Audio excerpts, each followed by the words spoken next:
Hello, twisted humans. Do you find yourself wanting to know more about the latest murder, conspiracy, cult, or haunting? Then this is the podcast for you. I'm Alicia. And I'm Sierra, and this is Twisted and Uncorked. So, hello and welcome to a very special episode of Twisted and Uncorked. Today we have a mysterious lighthouse story for you in honor of our special guest, lover of lighthouses and co-host of Beach Too Sandy, Water Too Wet, Xandy Schiefer. Hi. Thanks so much for having me. I'm excited to be here.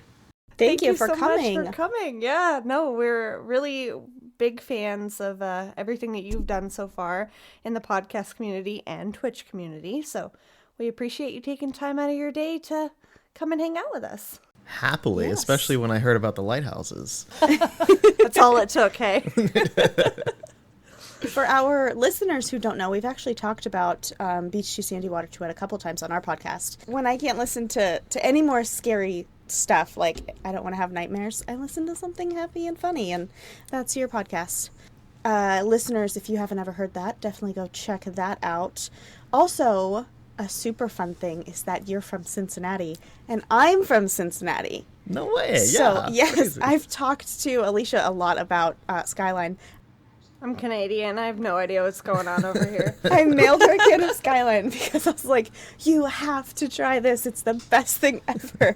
So I need to know your opinion. Are you a Skyline person or a Gold Star person? So it's complicated now.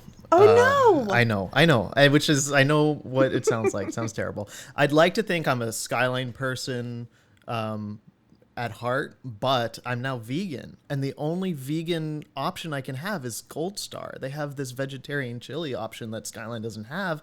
So if I want Cincinnati chili, I have to get the Gold Star. I'm pretty sure Skyline just came out with a vegetarian one. I don't know if it's vegan, though. Okay. I saw it might on have to look into Instagram. that. Yeah, I just get like the vegetarian one without cheese at Gold Star if I want Yeah. something, which means if I'm at the airport and I have a 3-hour delay, which is the last Yeah. time I did it. So I don't know. It's hard. It's hard out here. Yeah, for I get it. being a Cincinnatian, but I've had vegan Geta, so I still can Nice. enjoy some of the culinary Right. stuff. And I don't know. Cincinnati food is. It's very interesting. I get it if people don't like it. Yeah. My it's- husband hates it so much. I mean, it's just lukewarm, like chili Slop. sauce stuff on like noodles, on spaghetti noodles. I mean, I was weirdly it's intrigued so when she good. told me about the chocolate and cinnamon notes that are Yeah. in there. I have yet to try it. It's still in my cupboard. We're saving it for a Patreon episode because we did one about strange foods because I'm from Vancouver and she's from Cincinnati. So What does have our- Vancouver have that's strange? Well, I think it's just Just- Alicia I- that's strange. I'm just strange. Yeah, no. I just never had anything like that. I'm trying to think now. Does She eats Canada salt on her have apples. anything that weird? Okay, Okay. that's normal. Sometimes I I don't started know. it because I was trying to get off chips. That's where that started. So I was Okay. like, if I cut up apple slices really thin and shake them with salt, at least it's like I get a little salty sweetness and a crunch, and I'm still being good, right? But yeah, that is weird. Okay, good. I was like, No, you're allowed to judge away. We had a whole episode about it, but I have yet to try it, and I'm really excited to at some point. So I'll report back when I do about the Cincinnati Skyline Good. chili. perfect. I used to work at Gold Star, but I specifically chose to work at Gold Star because I didn't want to eat all the food. Smart. And I didn't like it. Yeah. Yeah. No, smart. No, it's definitely different. I would get Gold Star at like the Bengals games because they Right. sponsor Bengals and the Skyline sponsors the Reds, and my dad loved football and doesn't care about baseball, so we'd always go to the football games. Right. But he's a big Skyline guy, so then we'd at So the he back was of our upset tickets that it would they always be didn't like, have yeah, no, the tickets always were like a free Gold Star Coney, and my dad would be like, I hate it. I wish it were Skyline. I'm like, I don't know. So that's the only time I'd have it. It was, yeah. I was never a Gold Star person until now, until I moved Right. back, and I'm like, if I have to. But Well, you need to check their Instagram. I'm pretty sure Okay. Skyline just came out with a vegetarian option. okay, So, fingers crossed. yeah. Now I need Hopefully to try it's all of the as above. good. Yeah. All right. I'm sure it was hard for you, just total aside, when you went vegan. Like, how many things were ruined for you that you couldn't have, that you loved before but can't have now? I was surprised that there were very few. Oh, good. Maybe at first there were certain things I was like, oh, I'm craving this, but I don't know. I don't miss anything anymore. Like I look at Skyline, I'm like, oh, I'm glad I can't eat that. Now I judge Skyline, even though I used to like defend it. I would defend it to my death. Yes. But you switched to vegan in California, right? yes. So And there were like way more options. it was a lot easier, and now I'm back in Ohio. But there are options everywhere. I mean, I could just get Chipotle if I really need to go somewhere and get something. That's So true. I'm not too. I'm fine. But then I went to LA recently and I was like, holy crap! I forgot how many options there were. Literally every corner has something for me. So That's awesome. I do cleaning part-time, and I was shocked at how many products I can't use anymore. And I don't know if you've heard of this app, but it's called Cruelty Cutter. You can scan anything in a grocery store, and it'll tell you if it tests on animals or if anything animal is in it. So it might make your life easier. I love that. Okay. Or scarier.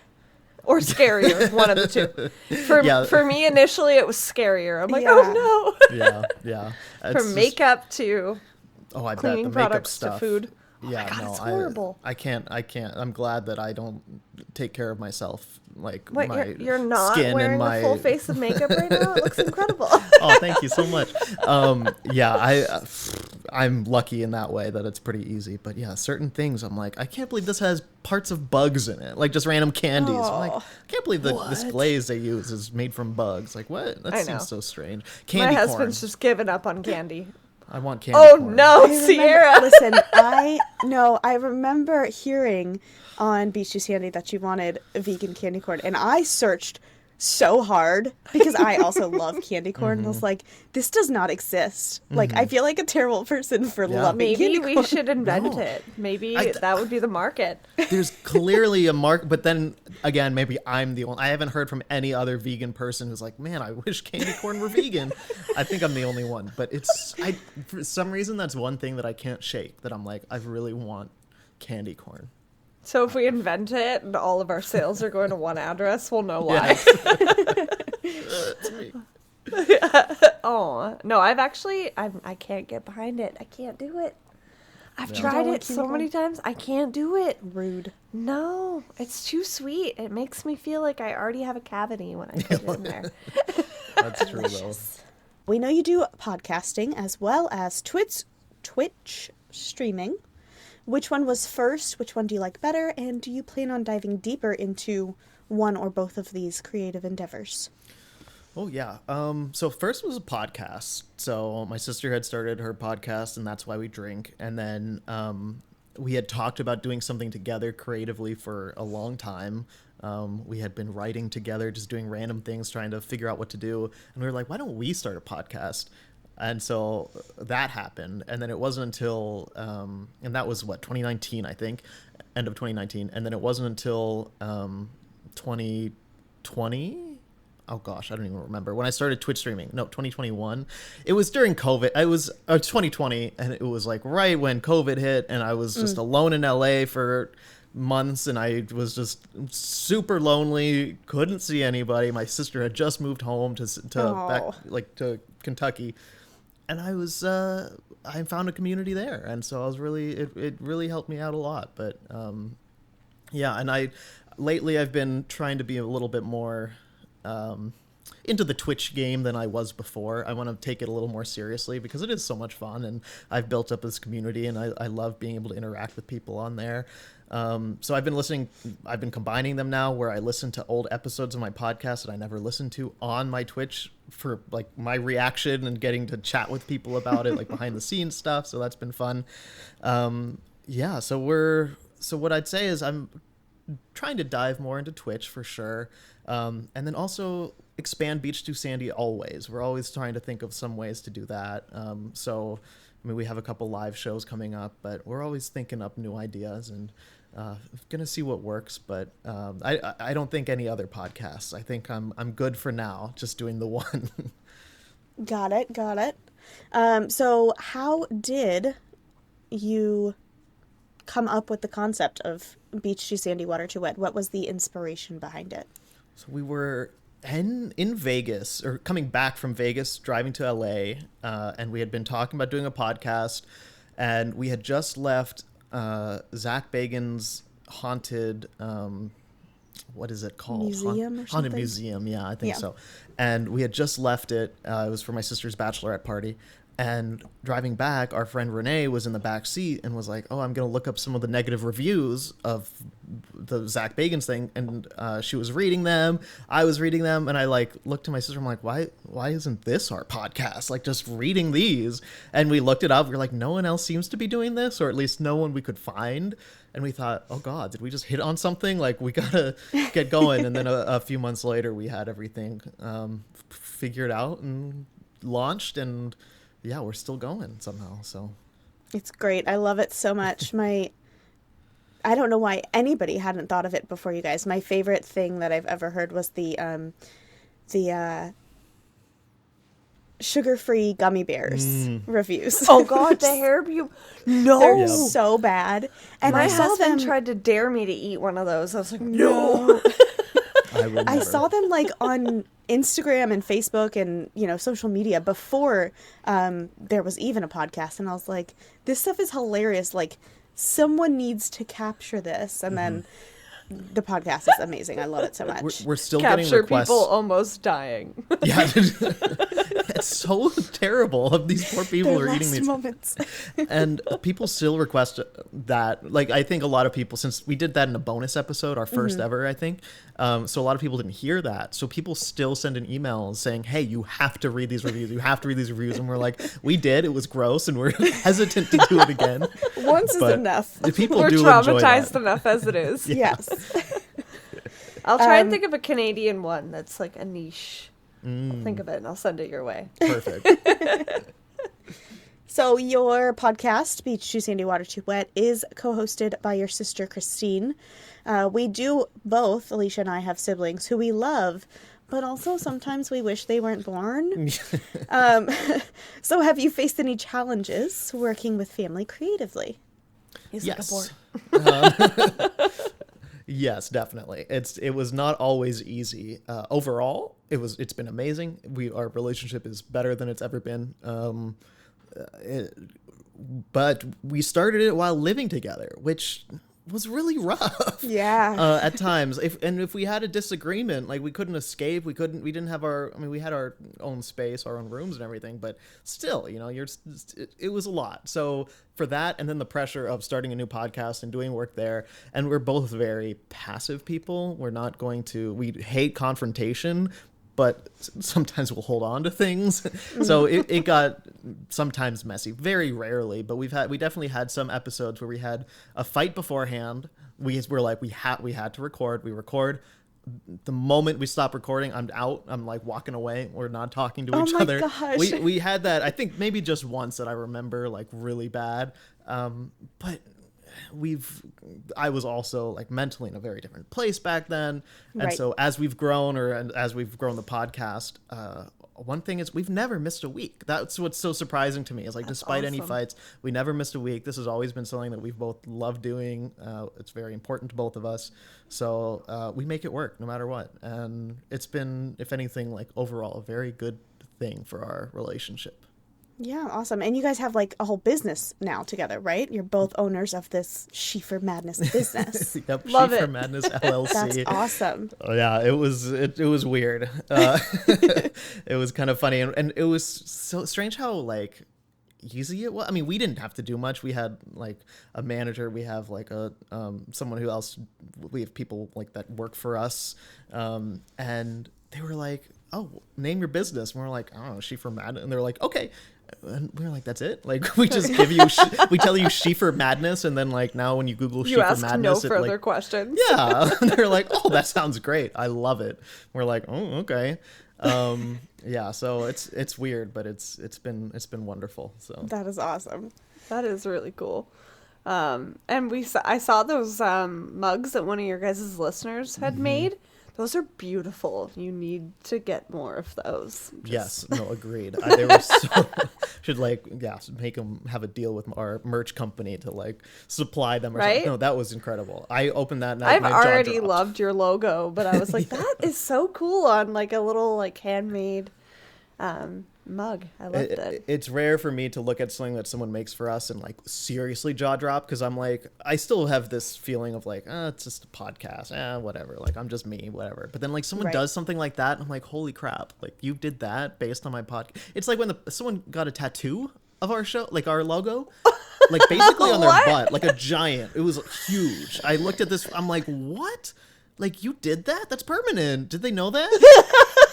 Do you know that? It looks really good. Like no, like everything. It's a really nice looking tattoo. But I'm like, that's my podcast. Like that's weird, right? Like the most. I don't know. I was absolutely honored. It was the most flattering thing Yeah, ever. that would be very humbling. I brag about it when I'm drunk. So As you should. As you should.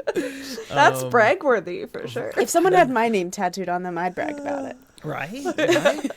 So it's surreal sometimes to have those Especially on their moments. butt. Yeah, no, and it's big. Like it's not. I thought it would be just like someone just Tiny get a little little. something on their forearm. No, this person got a giant tattoo, and it says "impeccable vibes only," and then it's like just the picture version of our That's logo. amazing. It's so good. It's so good. Oh gosh. I mean, those are the only vibes that you should ever want. Yeah, But exactly. that's a commitment for sure. That's super cool though. Oh wow. Back to your Twitch streaming. What is your current favorite game to stream? It's tough. I mean, lately I've been doing The Sims mainly because people really enjoy it, and I feel like there people are. Yeah, see, people really love watching me play The Sims, and I played that for a while, like a year ago, or a couple years ago, I guess by now, and I got so burnt out from The Sims because I was doing it so much. But I've also been playing So Elden. invested. Yeah, I got too into it, and then the problem is if you're gone from your Sims family for a week, you're like, what was I just doing? I don't even know, and then I have to start over, and I don't know. I get weird about it. But Elden Ring is another game I've played a lot recently. That's a really good game. It's beautiful. God, I couldn't The stop. graphics in that game are awesome. Yeah, I think I played it just like 70 hours only on stream, and I haven't beaten it. I'm not even close, and I've just been like obsessed with that, so I had to take a break from that one. And I like GeoGuessr a lot. I don't know if you're familiar. Oh, I love that Yeah. game. You just basically go around Google Maps and try to guess where you are. And I don't That's play it really good. I cool. watch other people play it on YouTube. Yeah. I'm going to start watching your Twitch streams of that one. Yeah, there's an Yeah. actual someone. Flanfo is someone in my like Twitch community, and a friend of mine now, who made a GeoGuessr map set where it's all locations from the Beach to Sandy podcast. Yeah. So it's like Oh, every that's single so place we talked cool. about is in the map. So we'll get dropped in a location. I'll look. I'll be like, oh, this. And sometimes I'm like, oh, this is a pet store. And I ask the chat, I'm like, what episode did we talk about pet stores? And they're like, oh, it was Salt Lake City or something. I'm like, oh, okay, great. That's now I know what awesome. city I'm in. But That's it's amazing. That's fun. awesome. Hey, as somebody that really wants to travel everywhere but has the money to travel nowhere, I frequent Google Maps for myself. Yeah. So I love that. I don't think yeah. I'd be very good at it though. Yeah, well, okay. It's very when I watch people who are actually good at it, I'm like, how the hell? Wasn't People can there look at one it- that you got on the first guess? I'm trying to remember what it was that you guys were talking about. You got it like right away. I get pretty lucky on some things. I mean, once I got dropped like less than a mile from my house, and I was like, I got to be careful here what I say. Yeah. Damn, what are the odds of that? Yeah, slim. I don't know how that happened. All right, jumping around again. We recently had a former co-host of yours from a podcast that you used to do called Human Seeking Human. Liz Collins was on the show with us, and we love her so much. She's awesome. We asked her a lot of questions, but one specifically can only be answered by you. Ooh. And that is, how did you come up with the idea for that show? And then, of course, what made you have to end it? Yeah, it was quite the journey. It's something I'm very grateful for, and I will want to say first, I'm very grateful for Liz for jumping in. And I met her for the first time ever a couple months ago. I think it was right before we interviewed her. We were talking about it. Oh, really? Yeah, it's so funny. And I'd never met her in person before, and it was such a joy and it was after the show ended, so it was just so nice to just hang out and like be friends, and it was amazing. It was better than I could have ever imagined because, I don't know, I was still nervous. Like, I knew her by that point because we talked every week. Right. But yeah, and so that was great. So, but then going back to the beginning, that started when my now ex and we were dating, and we were talking about doing a show ourselves. We had tried something that didn't really work out, that we weren't feeling, so we thought, let's try something else. And we got on the subject of personal ads and realized that that's kind of similar to Beach to Sandy, where it's like, you know, you're reading content from the internet. I looked into the site newspapers.com. I was like, okay, we can access all of these. And we thought it would be fun to read those and have a show about love or whatever that means. It turns out we didn't know what that means because we broke up a month later. No, it was all for the best. I'm very grateful that ended in the way it did. It's all over. And then I was like, you know what? I want to do this show. Like, I'm in this weird state of not knowing what's going on in my life. I could use an outlet. And I was streaming at the time, but that wasn't really, it felt very like, you know, I had to be a showman. I had to entertain. Right. So I wanted something that was a little more serious. So a little more vulnerable. Yeah, and that's what it was for me. It was very therapeutic, and I started it that way, and eventually started not feeling it, which is when I asked someone to co-host, and Liz was the candidate I thought fit best. And then we had a great, I had this like burst of like, yes, creative, like a new thing. It felt great, but it ended because my heart wasn't in it anymore. I felt like I wouldn't say I was doing it for the wrong reasons. I just didn't have any reasons for doing it. I felt like at the start I was very vulnerable, and it started with a breakup, basically. Like, that's, you know, right. It started with this ex, and it was a part of my life that I would like to kind of leave behind. And Liz and I talked about it. She was very understanding. She was like, yeah, it was kind of like born out of this terrible experience, and you started in this terrible experience. There was a lot of baggage there, and there absolutely was. And I just wasn't feeling it anymore. And I felt like I wasn't also being a good co-host to Liz. I wasn't being a good friend to Liz. I just, you know, I wasn't very responsive. I wasn't very into it. I wasn't very helpful.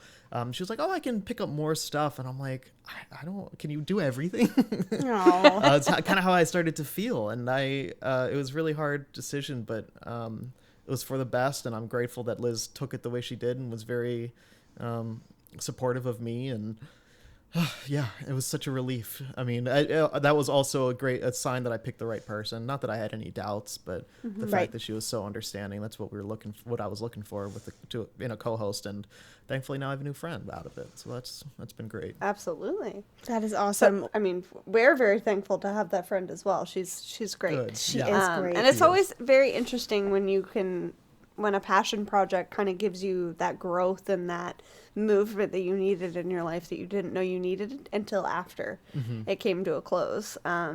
So very cool. And a little bit about me and Sierra, because we had such a brief introduction. Her and I only have met once in person. Yeah, so. I didn't realize that. Yeah. Also, each of us had different podcasts before we joined together that we ended. So, yeah. Wow, we that's felt like exciting. we were a good fit, and same thing. You kind of get everything that you need from that one thing to move on to the next part of your life. So very cool that you were able to get that with humans. That's great. Oh, good. But also makes me feel like the worst true crime podcaster in the world that I flew across the country to meet somebody that I had never met in person. Yes, that happened. And stayed at her house. In my house. Well, you were like... when we met, it was like we had never not met. So I'm sure very similar to you. We had been just like very, like, oh my god, this feels so natural. This isn't weird at all. Yeah, we had been meeting on Zoom twice a week for an entire year when we finally met in person. Yeah. So. Oh my gosh, yeah, that's so great that it worked out that way. But hey, if you flew there and it didn't work out, you have a story for another podcast. That's true. Crime podcast potentially. Or if I never flew home, I mean, somebody else has a story for another podcast. You'll be on a total dark humor. You'll be famous in some way, probably. but crazy. So when I heard that story on Liz's side and now on your side, I'm like, when you meet that person that you click so well with, it's just very cool and very humbling and very, I don't know, I love it. It's super cool how the internet has allowed us to do this at all. So true. Yeah. All right. Sounded like an ancient person. The internet. What is the internet? The World Wide Web brings us all together. Moving right along to the good questions now. If you could visit any lighthouse in the world, which one would it be? Just one. Just one. That is the toughest question ever. Okay, let's say you are going... God, never mind. I don't want to get that dark.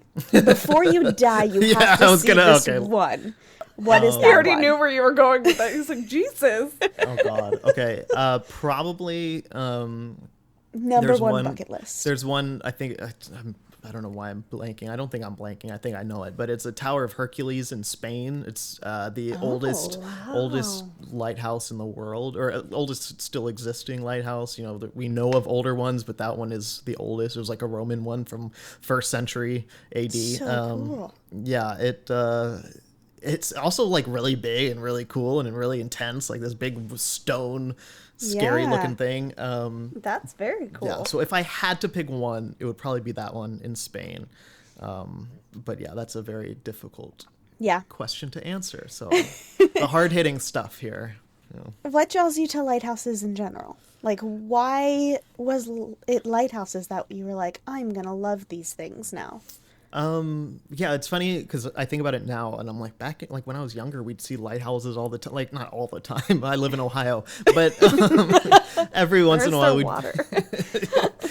we do have a few up on Lake Erie, like 5 of them. So we have some. All the way at the top, the other side of Ohio. A place I've never been, but it's there. So growing up, you know, we've been to the coast and I've been like, oh, there's a lighthouse, but it never really something like I didn't care. And then we did a Beach to Xandy episode, lighthouses in Maine. I think it was like 89 or something. And I was like looking at pictures. I'm like, holy crap. These are beautiful. What the heck? Like, what? This is just something I never appreciated before. And I was reading all these reviews and I was really into it. And I said on the podcast, I think, I was like, I want to see some lighthouses. And then I did, and I'm like, wait a second, like, this is beautiful. Yeah, and there's some, I forget who it was, but there's someone, I think he's part of the United States Lighthouse Society, or he has a lighthouse website. Another lighthouse person that exists, who's more of an expert, was asked the same question, because I like to read about all these lighthouse people. And they said, like, consider where lighthouses exist. They exist usually in these beautiful places right on the ocean. I mean, they have a purpose, and that is a great thing. I mean, not so much anymore, but most are decommissioned. But yeah, they're usually been gorgeous locations, right on the shore. Places that are like inaccessible usually to the rest of society. So yeah, very cool. Yeah, it's like there's just some weird, fascinating stuff, and of course, like they're hauntings. You know, we got some cool, creepy stuff with lighthouses. There's something for everyone with lighthouses, I think. I agree. For everyone, do you mean you? And by that, I mean my next question. Do you believe in ghosts? Yeah, I don't not believe in ghosts. Okay. So I'm one of those people that's like, I don't know enough to say. Like, I'm not going to be like, yeah, they definitely exist, or no, they don't. Because I've never seen one, and I know that sounds really like... I don't know, like my Catholic guilt here is that me not being Catholic anymore. I'm like, yeah, if anyone had just said like, oh, you can't believe what you don't. What is it? Oh my God, I can't even speak. It's like faith is all about open like to everything. Yeah, you're not allowed to look at anything. Just because you can't see it doesn't mean it's not there. Yeah, and that's what people would say, and I'm like, so now I'm like, you know what? Truly, like, when it comes to like anything paranormal, anything spiritual, I'm like, I don't know anything. So you know what? Okay, I lean towards yes, they do exist, especially because people like my sister have stories of seeing them in person, having their own experiences. And I'm not one to tell these people that their experiences aren't valid. I think they are valid. And I think that what they saw, or what they believe they saw, is probably what they saw. So yeah, I'd say a roundabout way of saying yes, I guess. More so than no. 60 I like that answer. As you were deciding, though, I don't know if you noticed this on your side, but your webcam was refocusing. Yeah, it was also So- deciding, like... It was also deciding if it Trying to figure- wanted to believe in ghosts. I get the Catholic guilt thing, though. I still, to this day, can't watch certain scary movies without my grandma's voice in the back of my head being like, you're going to be possessed if you watch this. Weird. Yeah, that stuff got in my head. So I'm like, for everything I do now, I have this weird filter that I'm like, I haven't been to church in years. And I'm like, I have this I know, weird filter right? that still exists. I hate that. Why is this here? Yeah, it's with us forever. Yeah. It's fine. All right, so we have a possibly haunted lighthouse mystery to tell you about today. This story is about the Flannan Isles Lighthouse in Scotland. Have you ever heard about it? I have not. Good, exciting. good. We will give you some information to add to the lighthouse folder in your brain and then tell you about the creepy story. Perfect. So the Flannan Isles is a small island group in the Outer Hebrides, which runs along the coast of Scotland and the UK. The islands are split between 3 groups that consist of 7 islands overall, which is why the group is also sometimes called the Seven Hunters. The island we're dealing with today off the coast of Scotland is the biggest of them all, and it's called Eileen Moor. It's known not only for being big, but also for being haunted. People from nearby islands sometimes visited to allow their animals to graze during the daytime, but they left very quickly before the sun went down. Many described a sense of foreboding about the island. Spooky. The island is filled with all sorts of ruins that are believed to have fallen from an ancient chapel. However, the history of that chapel isn't well known, so where did it come Oh from? dear. The lighthouse was designed by David Allen Stevenson, and funding was overseen by the Northern Lighthouse Board. I know the Stevenson family.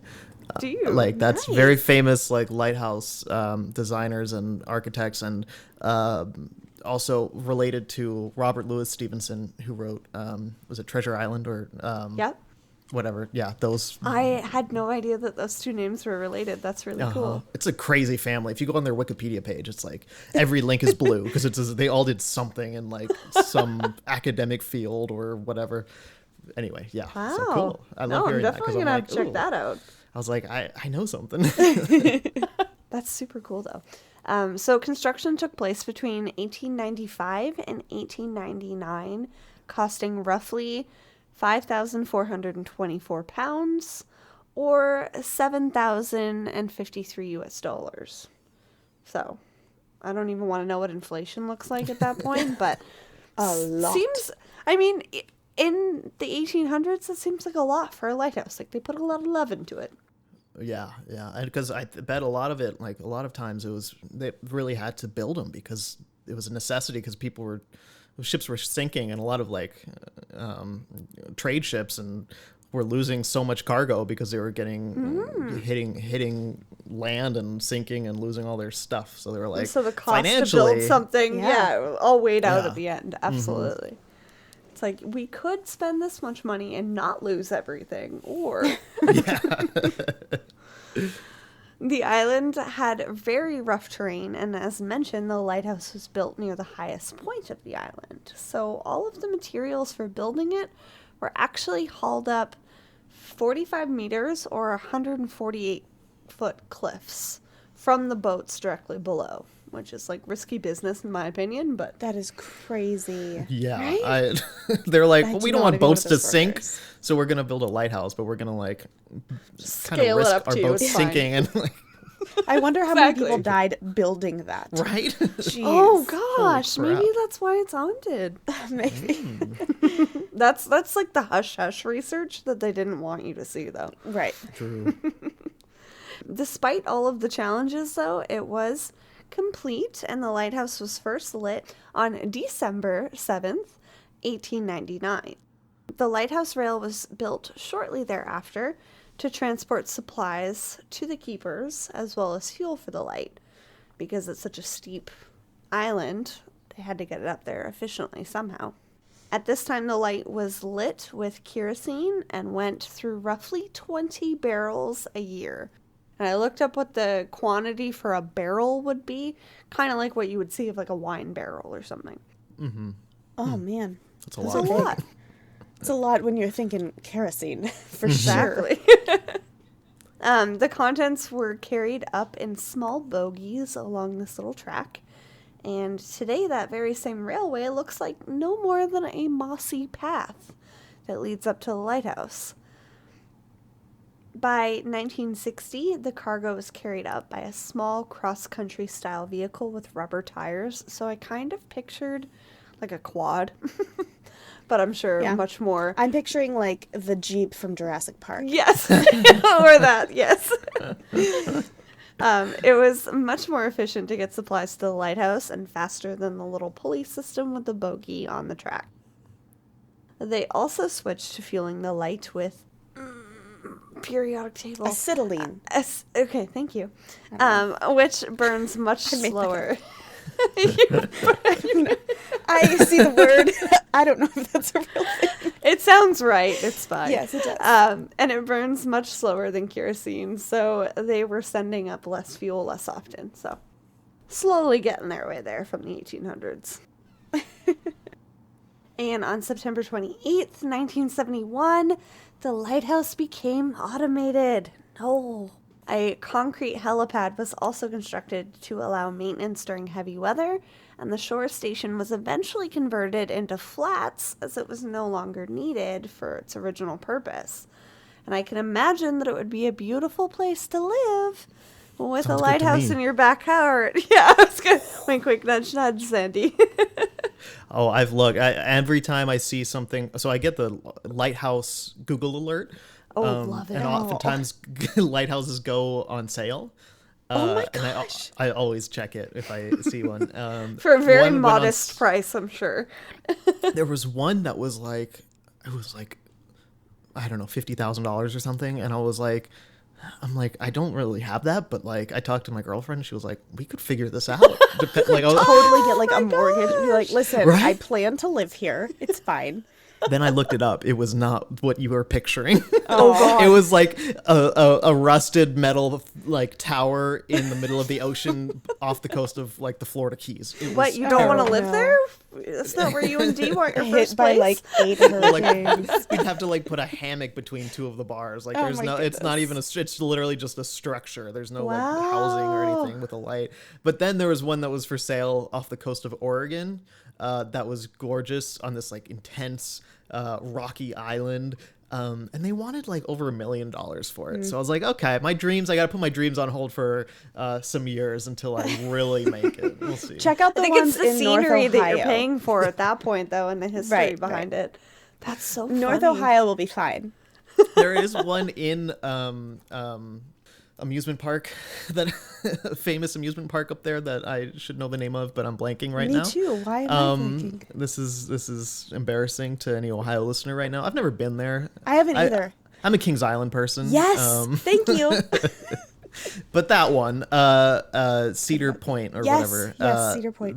They own a lighthouse. There's one that was built that happens to be like within their property, and they bought the land, and so maybe I can talk them into letting me live there or something. If I'm like a season pass holder, I can just like maybe sleep there. I think if you bring your passport of lighthouses, they might just let Yeah. you out of sheer passion. Like, come on. They I don't should. know They anybody else should. that's as passionate as you are about lighthouses. Right.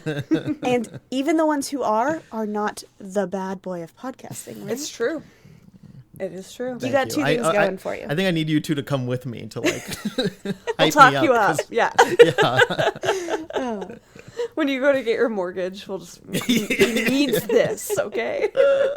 But also, you kind of have a keeper that she was like, "We'll make this happen." Oh yeah, no, she's and we just spent a night in a lighthouse in Socrates, so New York. cool.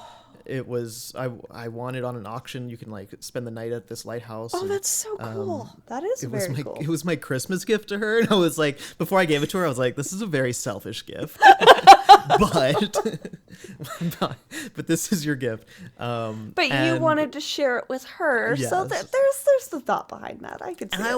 I always say that, but she's just as into it as I am. She's like, Aw. anytime, and on the way back, it was like her idea. She looks at like she has a map of all these different lighthouses now. So on the way back, so she lives in New York City. We were in Sardis. And on the way back, we saw 5 other lighthouses. So we saw 6 lighthouses in a day. We just like drove ping-ponged around like along the Hudson Wow, River. that's super cool. Yeah, so maybe one day we'll own one, but who knows? Hell of a road trip, though. Yeah, Damn. That is so cool. that was fun. Yeah. Love it. But no, seriously, hang on to her, because if I were to message my husband like I really want to buy this, he'd be like, no. Yeah, or like, hey, your Christmas present is actually for me. Is that cool? So the history of the Flannan Isles Lighthouse is just that. And let's get into today's spooky mystery that's made this location famous and still very heavily debated to this day. Yes, let's. All right, so many lighthouses began the process of automation in the 1960s, and by 1998, every lighthouse keeper had been laid off and replaced with an automated lighthouse. Most boats had GPSs by then, and the lights could be monitored remotely. There were, and still are, a few lighthouses that have part-time caretakers to watch over them and come in and clean up occasionally, but this position is nowhere near as difficult as the position of lighthouse keeper used to be before automation. The story that I am telling you today takes place in 1900, so this was even before electric lamps.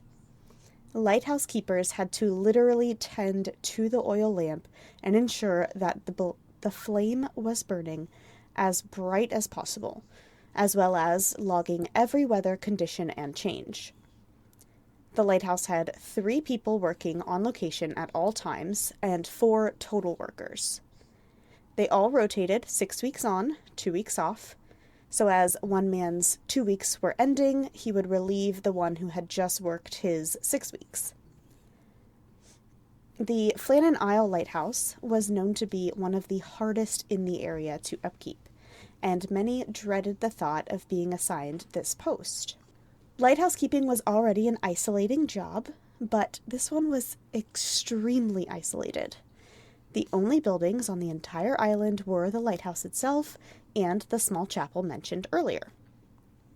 Maybe it was the empty landscape, maybe it was the dangerous cliffs, or maybe it really was haunted, but no one was interested in spending 6 straight weeks at this lighthouse. Why this chapel though? It's just blowing my mind. It's like these lighthouse keepers. Like, what else is there to do? Oh, we can go pray. Like, I mean, it's the if it were a 1900s. bar- Isn't that what everyone did? yeah, that's true. But like, if it were a bar, at least I could just like go get drunk. But then again, they would be staffing it themselves. So Right. I don't know how. I this don't would think work. you're allowed to drink on the job. Yeah, Not when you're in charge of people's lives. That's fair. That's fair. But I like your I'm- idea on a lighthouse bar. I'd visit that. That's what you can do with the metal structure you plan on buying. Perfect. It'll be a bar for boats who are going by. Yeah, That's I think that would incredible. work. I think that's a niche market that you got to tap into. The weather at this lighthouse was rough, too. It's right out there, basically in the middle of the ocean. Not much land surrounding Eileen Moor to block the winds and the waves. And the men assigned to this particular duty station were almost always very experienced for their own safety.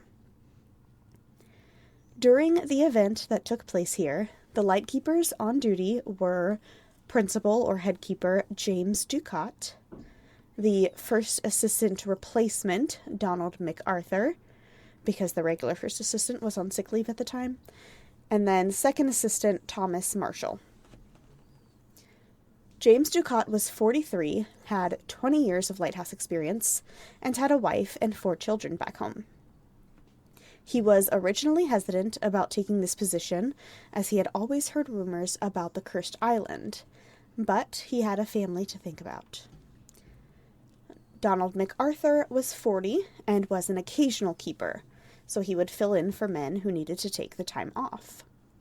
He also had a wife back at home. And Thomas Marshall was the youngest at 28, working his way up the employment ladder. And you should see the mustaches on these men. Holy shit.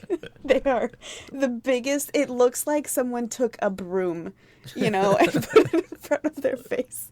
It's hilarious. Whenever I look at like old lighthouse keeper photos, they all look the same and they're all like this. I get it. Like when people say, I don't know, there's a weird specific type of person that would go to this isolated location and live this kind of life, and they all have mustaches. Do you want to share a screen quick? Are we able to? You don't. I'm go putting ahead. it on the spot. Okay. You're the one who has the authority to do that. I know, but as the recorder. no, I don't like this type of authority. Do you have the picture up? Well, it's in our notes. Yeah.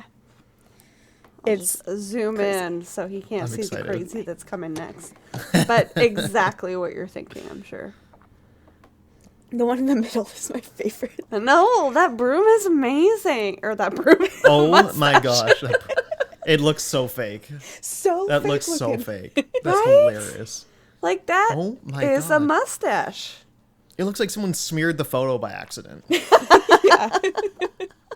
This is so wild. But yeah, Iconic. exactly what I pictured. Like when, even before you mentioned their mustaches, like if you had asked me what these three men looked like, yep, Yeah. that's exactly it.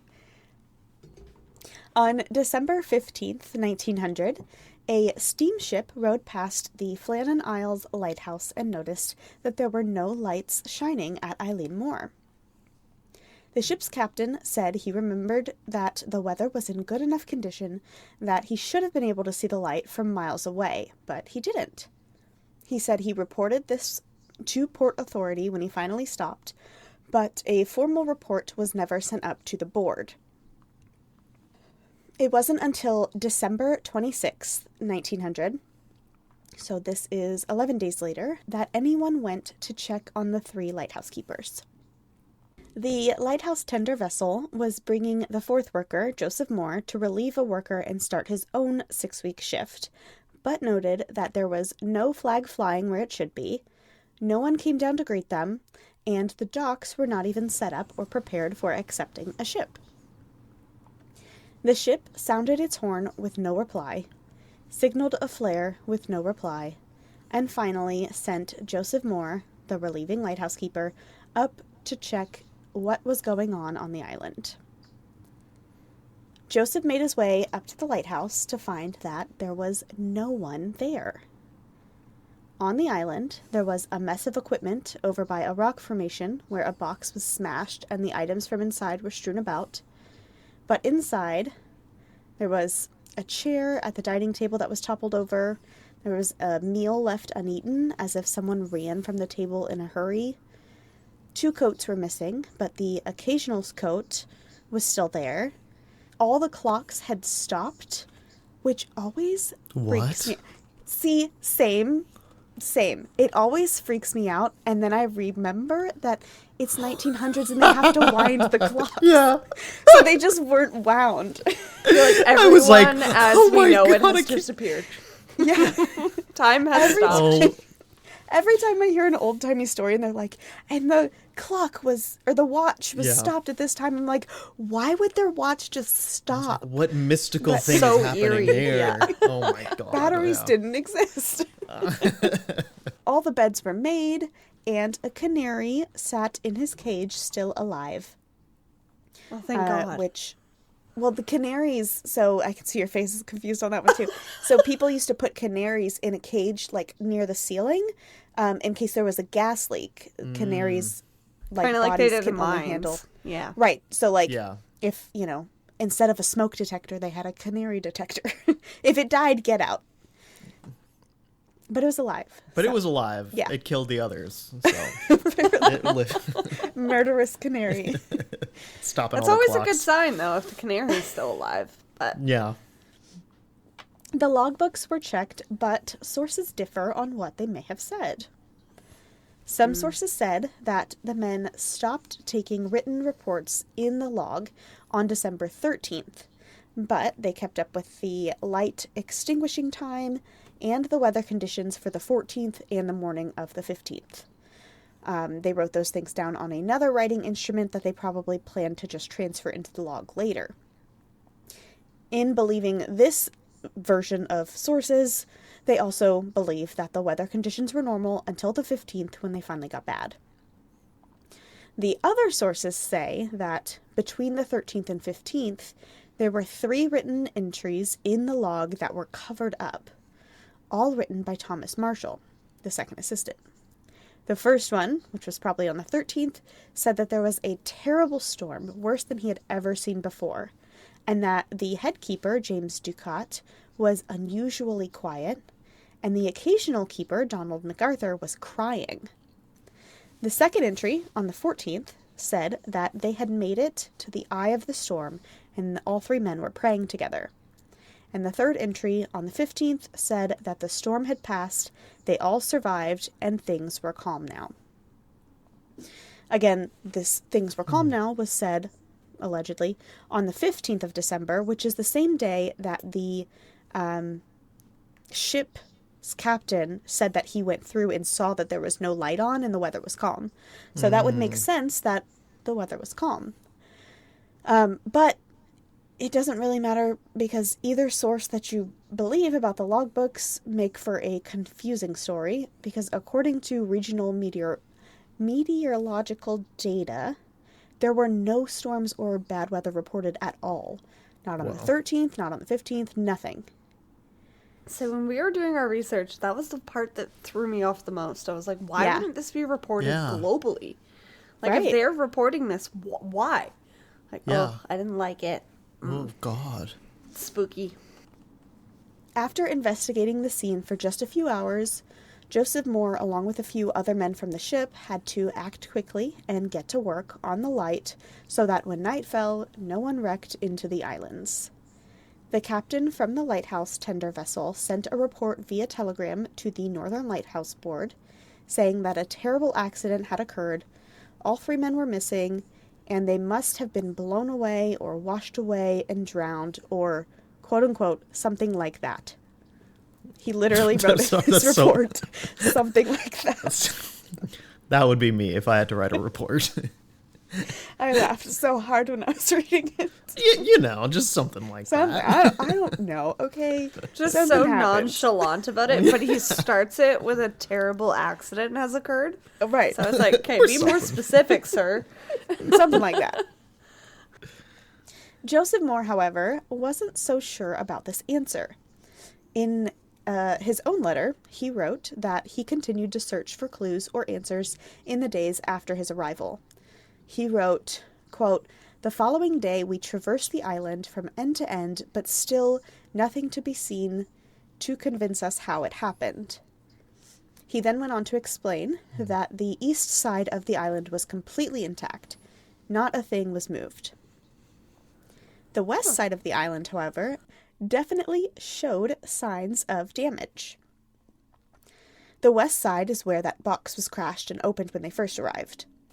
The iron railings were pulled from the ground out of their foundation, as well as the metal rail around the crane and the metal handrails down by the escape boat, which was also gone. And the footpath itself was broken in several places. But even with all of this evidence, Joseph Moore still concluded his observation with, quote, "There is nothing to give us an indication that it was there the poor men lost their lives." End quote. It's true. Could just be rough. It could just be rough waves that cause right. that And I kind of think the breakage. biggest issue there is 2 of the coats were gone, but one of them was still there. So, like, why did the other one not put his coat on if he was down there? Mm-hmm. He must not have been down there. I don't know. So strange. Joseph Moore and the replacements from the lighthouse tender vessel were relieved of their duty by more experienced lighthouse keepers after just 2 days. In those days, the men reported hearing other men's voices calling out to them through the night. They thought that they were hearing the ghosts of the missing men, and they were very happy to get to leave when they did. Jeez. Right? These poor men were like, not Joseph Moore, but the other two, they're like, I just volunteered to help. Like, Right. get me the frick out of here. We don't know what happened, but something terrible happened. Here you go. Hang out here for a bit. Yeah. I would Exactly, not be happy. right? No. Right? I want to know who volunteered for that willingly. Like, do you think they're all rousing each other on the ship? Like, you should do it, you should do it. I don't know. Couldn't I I do love think they were lighthouses, probably voluntold. it. You're going to stay here with Yeah. Joseph Moore, whether you like it or not. Do you want a job? You better do this then. Oh, God. Yikes. No, I'm going to swim home. It's fine. I'm good.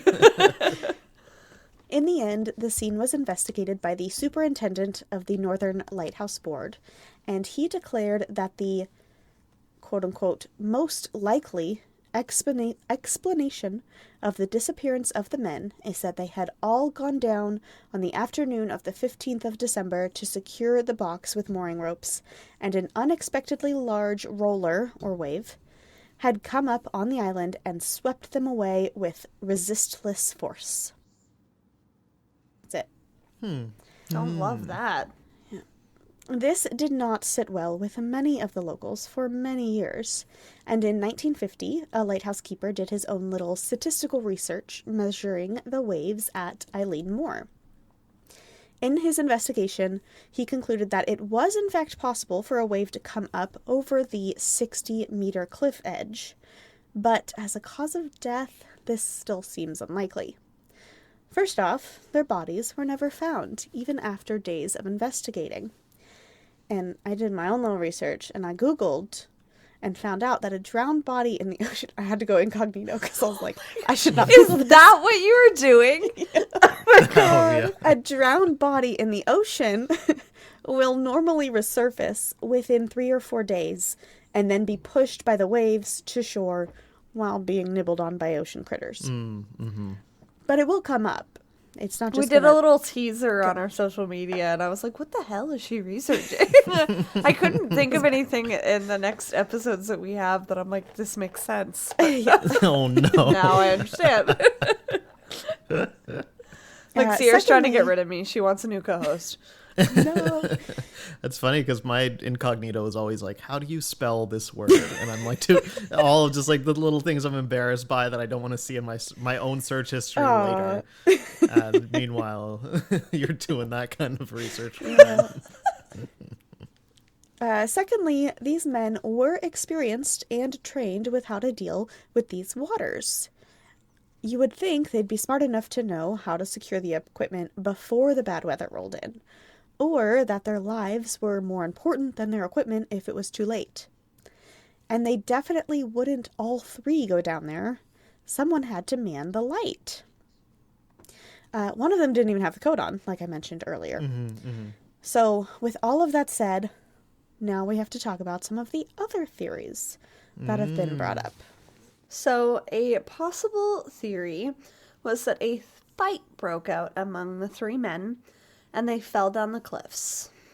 6 weeks is a really long time to be stuck on an island with somebody, and if tensions run high, maybe they went a little quote-unquote mad, and someone said something to another, and it's so rocky on this island, maybe they lost their footing. This just mixed with the fact that they all had those crazy mustaches reminds me of some, like, Three Stooges scene. I was literally just thinking the same Roughhousing. thing. Oh my Why would Why they do I oughta.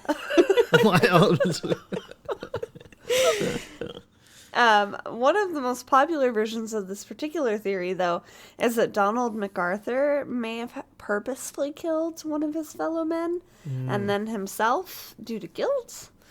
But this was the least experienced.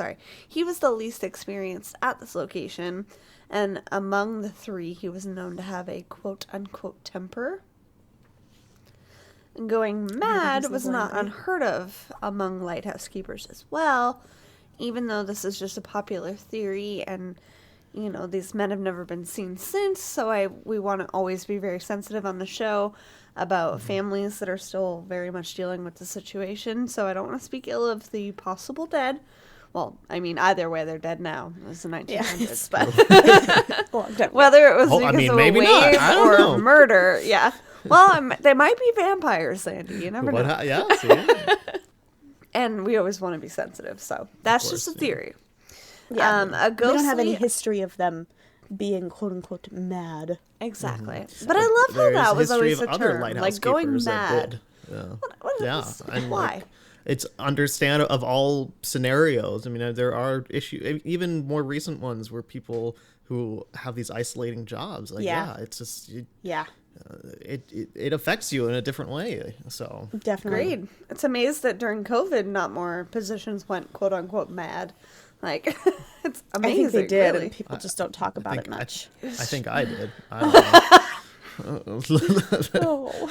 No, that's what Human Seeking Human was. It was just Oh. my madness diary. No, it's all good. Oh, I'm just- goodness. But did you murder anybody, Sandy? No, We don't talk about that. I managed not to. Yeah. That's good. But other possible theories are maybe a ghostly presence. I mean, no one ever really wanted to be there overnight. Bad vibes, spooky.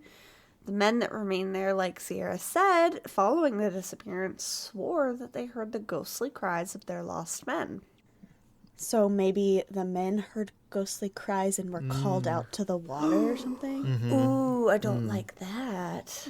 Yeah. But also it could perhaps be something similar, like a mystical creature of a siren that lured the men out. You know, That's just even as a sexy scarier. lady. Yes. You know, come hang out with me in the water and I'm gonna drown you and then eat you. Yeah. I don't know. I'm scared of the water, so it wouldn't work on Same. Me too. Yeah. Anything that's bigger than me in the water, I can't deal with. If I can't see way. my feet, I can't go Yeah. any further. Oh God, yeah. Exactly. You know what? I was totally crazy, but my husband somehow convinced me when we went on our honeymoon to go into the water at night, which is like the most dangerous time to go into the water. And we were in Hawaii, and then I found out later that there was 2 shark attacks the next morning, and I was like, Oh my gosh. "This is why you don't go in the water." It's just never worth it. I mean, what It's not. you get a little wet, and then the sand sticks to you more. Like, what's the appeal Your there? skin is sticky. Oh, and then you have to It's true, shower your and skin get it is all off, sticky. and you're just meh, and then See, I'm using that excuse next time. I'm using that excuse. What is the point? Exactly. Other possible theories of mystical creatures are kraken. Maybe they got eaten Yeah. by one of them. That would. So the kraken is like the octopus one. Maybe its big tentacles are the thing that smashed the footpath. Did you guys have to read 10,000 Leagues Under the Sea when you were in high school? No. I read the illustrated classics version. Oh, okay. Have you Sweet. do you know that series, or like have like pictures in them, and they're abridged versions of like classic novels? Mm-hmm. Most of my Doesn't they do a experience with Beowulf classic- one? Oh, I don't know. I didn't read that one. I wish that they did. That was torture. Yeah, I know, right? There's that one. I had to read the full thing. But anyway, that's my only experience with that book. 10,000 That's Leagues cool Under the Sea. though. But you know what I'm getting at? Like Yeah. it's a shipwreck. It's absolute horror. So Is there a possibly the kraken? kraken. It might have been the giants- kraken. Giant squids are very real and Oh my very gosh. scary and very large, and They like are. we don't know probably more than half the stuff that's on the ocean floor. So who knows? That I've is been my fear watching- of the ocean. That's where it comes from. Yeah. I don't know what's So in there. many Animal Planet things talk about cameras like in the ocean that see just random tentacles, and they're like, No. how big could that be? Sorry. Nobody I'm knows. yelling. I'm busy that day. I hate the water. That's terrible. It's terrifying. There was an 18-foot giant squid that washed up on the coast of, I think, California in 2018. And I'm like, well, I'm never going to AKA California the again. kraken. The Yeah. kraken, yeah. As we know it. Oof. So spooky. No, I'm good. If I can, I'll just walk along the shore and I'm happy from here on out. It could also be maybe something like aliens. Maybe they were abducted by them. We can't Just rule it out. We're Blooped them being right off dried of the up. planet. You have no idea. Yeah. I mean, 3 men vanishing that have the experience that these men did seems very unlikely. A more quote unquote realistic theory is that maybe a passing ship kidnapped them. Pirates. Pirates. You Yeah. never know. Pirates are like real, and a lot of people, or maybe just me, never realized that. I never realized it either until I learned the history behind the movie The Pirates of the Caribbean. Yeah. And then I realized I how always real thought, they really are. that's a Disney movie, you know? It's weird how we romanticize pirates, right? Like that's I never really thought of that. You put but, Johnny like, Depp and a bottle of rum into any beach and it's romanticized. So yeah, exactly. That's wild, yeah. totally. So and they were that's a very nasty. real threat. Like, Yeah. I'm gonna kill you. Like, you don't have a Yeah. choice here. They're just murderers on boats. Yeah. Or maybe the island really is cursed. Some of the research that we found stated that a replacement keeper for Joseph Moore fell to his death in later years. Oh my gosh. Another keeper that stayed on the island completely lost his mind. William Ross, one of the original keepers who was on leave, like Sierra said at the time of one of the three men's death, died on duty at another lighthouse. So he was meant he- to be in that group. He was. Ooh, He was. That's spooky. The mystery is also dramatized by the 2018 thriller starring Gerard Butler, The Vanishing, in which, quote, the discovery of a body and many gold bars on the island led to rising tensions, murders, and conspiracies. And I was going to ask both of you guys if either of you had seen it, because at the time that I wrote these notes, I had not. But since Sierra and I decided to do this story for our case, for you, Xandy, we had both watched it. So Yeah, I watched it Have this you morning, watched it? literally. I have not seen it. it's not a good movie. It's Don't waste really your- Oh, it's bad. not. It sounds so you. bad. Darn it! You piqued my interest, and I'm I like, know. It is I know. so bad. But see, I'm kind of glad we both watched it, and like at least two opinions, are Yeah. good. Okay, I'll avoid it. I did see The Lighthouse though, which I'm not gonna spoil anything, but that's something. The reason I watched it was kind of similar. People kept asking me if I'd seen it because I'm like, I love lighthouses. They're like, well, have you seen the movie The Lighthouse? I'm like, no. But that's Isn't that a Robert thriller as well Pattinson. too? Yeah, it's fucking weird. I'm just Okay. gonna say it's weird. Like, I'm gonna it's hard to like. Unquote here. Isn't there a lot of like farts in that? Like I heard that's like Oh, the beans, yeah. Yeah. They eat beans, yeah. that they make a lot of fart jokes throughout it. That's literally it- the only thing I've heard about that. That sums it up. But no, I thought it was amazing, but like not because of the lighthouse aspect. Like we were like, oh, have you seen it? I'm like, it's like not even like it's about two lighthouse keepers, but it's not like about lighthouses. Like Does it? it's It really has Robert Pattinson. You said. It's about the And- Edgar Allan Poe, The Lighthouse. Yes. Oh. Interesting. Now I Okay. feel more like I love Edgar Allan Poe. Now I Me feel like too. a dick about talking about farts. No, I Is it a bad movie, though? mean, no, it was great. Oh, And good. Willem Dafoe plays the Oh, other. Willem it's- Dafoe. It's fantastic. I thought. Awesome. But then you watch it. Like I'm certain movies, I hesitate to say like, oh yeah, it's fantastic, because then someone's gonna watch it and be like, wow, this guy really was into this. Like it's fucking weird. It's really weird. Like I don't mean, know. I like Take your own opinion. Watch The Vanishing. It seemed unnecessarily violent to me at times. Oh, I don't. Yeah, it's a thriller, so like it was yeah. supposed to be scary. My opinion of it is, if I was the family member of any of the three would be people horrifying. who were involved in this mysterious disappearance, I would be pissed. Oh, yeah, They okay. turned them into like greedy, murderous Jeez. assholes. Yeah. Exactly. Which Ugh. is why I worded that about, Donald MacArthur so carefully, is like, we don't know that he necessarily had a temper. That was just what was reported. Right. We always want to be very conscious of what we say. Of course. Yeah, so just weird. I don't know. There's not really any way to know what happened because it was so long ago. All we can do is speculate at this point. But Sierra has some theories of her own that aren't speculation popular is- internet theories. my favorite part of this podcast. Do you have a theory, Xandy? Which one's your favorite? Gosh, it's so every little thing I think about, I'm like, well, there's this aspect to like the one coat left behind that was still there, and then also like half the island being damaged, and so then I like when you said that, I was like, oh, a big wave or something. But then yeah, I would that would be weird why all three would be there, and also it seems like that would be such a freak accident, which I guess it's possible, but like It's one of those things where it's like the the perfect two timing. were down there. One man ran out to help them. That was manning the lighthouse. It just has to be like stars align type giant wave, perfect timing. Blah blah blah. So I don't know, but I don't know. I don't know. I don't know. And it's also just sad to think that somebody would die for their job. Yeah. Yeah. And it's like, yeah, it's very isolating, but like I mean, it seems like a dangerous job, but like also like mostly just kind of, I assume, chill and make sure the lighthouse is running, Right. And doing just the daily same tasks over and over again. Seems pretty like, I don't know, monotonous. Exactly. Yeah, exactly. And so the fact that there'd be this freak accident or freak occurrence, whatever it is just kind of, it's very terrifying. But yeah, I have read about other lighthouse keepers who have quote unquote gone mad and have done something to harm, other people on the island because it is so isolating. So I could see that being a very real possibility. But where were their bodies? Well, think about the Ocean's 148-foot cliffs, right?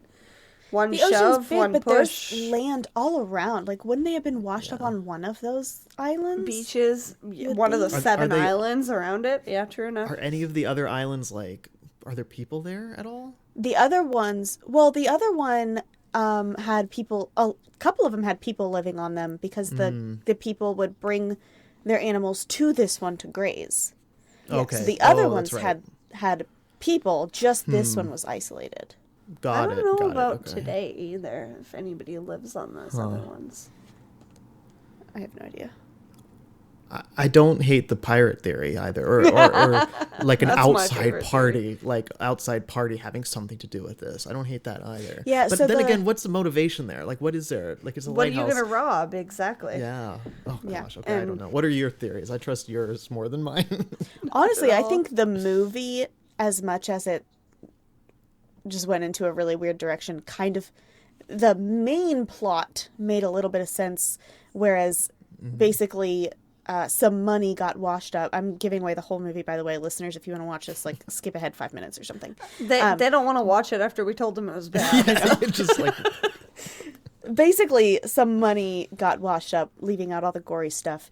The lighthouse keepers wanted to keep the money, and then people came looking for the money, and the lighthouse keepers killed them, and then felt guilty, and then started killing each other.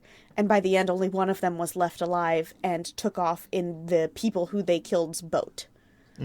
So that's how they were all gone. But even in that situation, like, there would be blood all around from where they were killing people. There was nothing here. So if it was an outside person, I would think that it would have to be like someone came on and the lighthouse keepers took that person's boat and left, I guess. I don't know. Alicia, do you have a more normal theory before I give my crazy one? No, I mean, obviously it is possible that they took their jobs very seriously and they were trying to secure equipment and they washed it out and one man ran down from the lighthouse to try and help his fellow comrades. I mean, that's totally possible. My personal favorite theory is either pirates or something more sinister like a ghostly presence or something that lured them out, because why would everybody that has ever been on this island have a bad feeling or a quote unquote feeling of foreboding or like just never want to stay here overnight? And these men were, part of their job was to be here for 6 weeks on, including the evenings. Like that would cause you to go a little cuckoo banana nut man if something spooky or haunted was happening on this island. I don't know. Yeah. Pirates, ghosts, or they were just really good at doing their jobs and unfortunately think something good bad at- happened. I think good at doing their job and something bad happened don't go together. And maybe that's just me because I was literally in the Navy and taught to do things on the ocean. But, like, you don't go out there if you know the weather's going to get bad. This is 1900. I don't know how they knew, but they were... The one guy had 20 Sierra, you years look of amazing experience. for your age. Okay, I'll just like to point that out there. The one guy had 20 years of experience. You'd think he would know if there was going to be bad weather, we don't go down there. Like, Your life's if our not stuff worth gets the tackle box. yeah, that's if our being stuff gets thrown ruined, off our the stuff seat. gets ruined. Yeah. So to me, being so highly reported on and having all this experience doesn't make sense for them to slip up. But it happens. I mean, even the greatest people slip up sometimes. I just feel like it's such a strange thing to slip up in this one instance that completely disappears you. Yeah. My probably crazy theory is that either there were aliens or there was like a weird like a wormhole type thing. So I'm Ooh. thinking, A little Xandy, blip do you in know of the reality. Dyatlov Pass incident? Yes. Okay, Yes. so you know how they all escaped their tent, and the theory is like they were looking at something. I feel like these three men That's were an like, awesome theory. like I love that. mesmerized by something. Like they went outside, like, oh my god, what is that? Like staring up at the sky, and it just like took them. Whoa. Whatever it Not is. not necessarily anything Russian or nuclear, but I love that theory. That's cool. An alien, what else maybe, would draw or like somebody they so- fell into this time slip. Yeah. Maybe they're still there, and like that's why you're hearing their voices, but they can't like be seen anymore. Have you guys ever seen Oh, the Jesus. TV show That's Debris? so scary. No. It's new. It's kind of like the X-Files, but it's super cool. And in this one episode, people are trapped behind like this I hate that. wall thing, but it's not really Sandy, there. you look so stressed. It's like a different dimension. That's like Interstellar, where Yes. he's like, yeah. Murph, and Super Yeah. creepy. Oh my. Oh I my mean, God. no one knows what else happened, so Yeah. I Can't mean, say yeah. it's not that. That's exactly. That's how I feel about ghosts. Exactly. You can't. I can't be like you're wrong because what the fuck do I know? I don't know anything. But what's curious, and I just remembered, was the on the 5th, I think it was December 15th or whatever, when they wrote that everything was fine now. yeah. Supposedly that was one of the theory or one of the. But in their reports. logbooks, it was stormy. Yeah. Yeah, and then like also the ship not seeing the light on, like if it's fine, why is the light off? Like what Yeah. like what's going on? Like I could see someone doing something nefarious and just writing everything's Yes, fine. true. Like la di da, and then also like might be an outside party that doesn't know how to work the lighthouse. Yeah. So they might have written in there like, yep, everything's fine, even though clearly it wasn't because they had just dealt with all of them. Right. But I don't know. Meanwhile, leading up to it, it's like everything is horrible. It's like what? Or the aliens could have written that and left that. I don't know. Maybe. Like if something else, something like it doesn't have to be like a third party. Doesn't have to be like a human. It could be something else. Could have like done that and then. I left love that evidence you have behind them. leaned into this because some people we have on our show, they're like, "You're weird." I don't know. I don't know. Like I said, I don't know anything. I'm just Maybe- gonna roll with it. Who knows? Maybe it was like their other, like in the movie Coraline. Oh my No, God. no. Others from the other mother, you know? Jesus. Yeah. That movie has traumatized me. I and love I'm not that even movie. a child. It's funny. And then have you seen Us? Oh, I don't like that one. That one's Yeah, scary. that one. Wow. That's the Yeah. darker version. Who knows? Maybe 3 lighthouse keepers that were them underground came and were like, "Our post now." Yeah. Who knows? Weird. Just to add another Gross. creepy theory to the mix. Yeah. Oh, That's weird. I don't like any I don't of it. like it. No. Yeah. But to this day, like the Northern Lighthouse Board, all that's been reported was that they've likely been washed out to sea, just kind of doing their job. So, Yeah. and that's Crazy. just been what their families have had to live with. That's terrible. Would you visit that lighthouse? I would. I wouldn't spend the cursed. night. I wouldn't spend the night. Well, you but I'd can visit. live in the flats where their station house used to be. So, if you really want to, I don't know if I'd do that either. Yeah, I don't think I would. I'd well, love to know just what the knowing how crime's bad like there. the weather is. Yeah. Yeah. That's true. And also, like, I know I love lighthouses and stuff, but I can't live an isolated life. Yeah. Like, I don't know. There's a People are like, oh, run creepy away chapel and do that you can go and visit. True. And I hear there's some mossy tracks, a mossy path where tracks used to be. And you hear voices pretty at exciting. night, so Oh, yeah, I'm not alone. You're right. I've got the ghosts of 3 That's lost. the sell for D. lighthouse She's keepers. like, no, I'm out. We're not putting our money into this. Oh, Oh man. Crazy. But as always, Twisted Humans, let us know what your guys' theories are.